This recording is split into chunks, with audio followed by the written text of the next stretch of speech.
Reviews చూసే థియేటర్కి వెళ్ళండి, మీకు నచ్చుతుంది సినిమా. Thank you. మెయిన్లీ దర్శన రాజేందర్, సంగీత, హర్షవర్ధన్ గారు నటించిన cinema.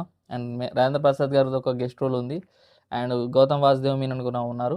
Hello guys, welcome to my channel. So Anupama Parameswaran నటించిన పరద మూవీ రివ్యూ ఇది.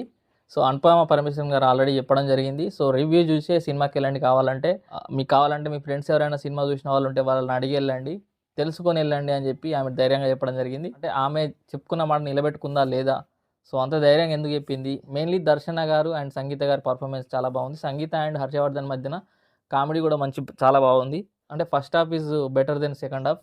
ఫస్ట్ హాఫే బాగుంది సెకండ్ హాఫ్ కన్నా. ఒక్కసారి చూడొచ్చు. సో అంత కాన్ఫిడెన్స్గా ఉన్నారు. మరి ఈ సినిమా ఎలా ఉంది ఒకసారి నా ఒపీనియన్ చెప్పాలనుకుంటున్నా. పడతి అనే గ్రామంలో సో జ్వాలాముఖి అమ్మవారు ఉంటారు. సో అక్కడ ఒక మూఢనమ్మకం ఏంటంటే స్త్రీలు పరదాన్ని ధరించకపోతే సో వాళ్ళ ఫేస్ ఎవరైనా ఊర్లో వారు చూసినట్లయితే ఆమె ఆత్మాహుతి చేసుకోవాలి. ఆ స్త్రీ ఎవరైతే ఉన్నారో వాళ్ళు.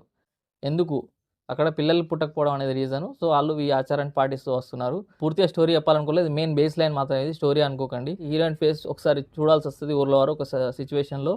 తర్వాత ఏం జరిగింది, మరి ఆమె కూడా ఆత్మాహుతి చేసుకుందా లేదా అనేది స్టోరీ. సో లాస్ట్ వరకు మనకు ఈ మూఢనమ్మకాన్ని తీసేశారా మరి ఎలా అనేది స్టోరీ. ఇందులో మెయిన్గా క్యారెక్టర్స్ విషయానికి వచ్చినట్లయితే అనుపమ పరమేశ్వరన్ గారి మంచిగా నటించారు. ఎంత నటించాలో అంతవరకు నటించారు.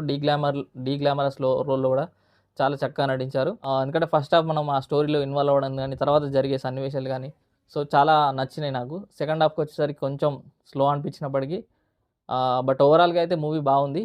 అండ్ టెక్నికల్ విషయానికి వచ్చినట్లయితే సినిమాటోగ్రఫీ చూడడానికి చాలా బాగుంది. ఎడిటింగ్లో కొన్ని సీన్స్ లేపాల్సి ఉంది. సో కొన్ని సీన్స్ అనవసరం అనిపించినాయి. మ్యూజిక్ విషయానికి వచ్చినట్లయితే మెయిన్లీ మ్యూజిక్ బీజిఎం అంటే కొన్ని సీన్లలో లేపినప్పటికీ కొన్ని సీన్లలో మరీ అనవసరమైన కాడ కూడా ఎక్కువ సౌండ్తో చెవులు దద్దరిల్లేలా ఉన్నాయి.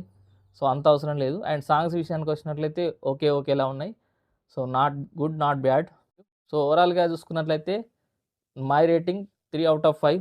సో మంచి మూవీ, చూడొచ్చు. One time watchable. Anupama Parameswaran గారు ఏదైతే చెప్పారో సో ఆ మాట తగ్గట్లు it is a good movie. 18+ scenes ఏం లేవు. అందరూ ఎవరైనా కలిసి చూడొచ్చు.